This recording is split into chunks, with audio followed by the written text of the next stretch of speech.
हृदयमव्ययम्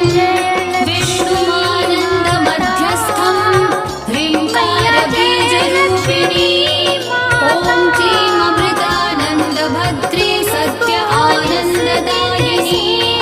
ॐ श्रीदैत्यभक्षरदां शक्तिमालिनि शत्रुमर्दिनी तेजःप्रकाशिनी देवी वरदा शुभकारिणी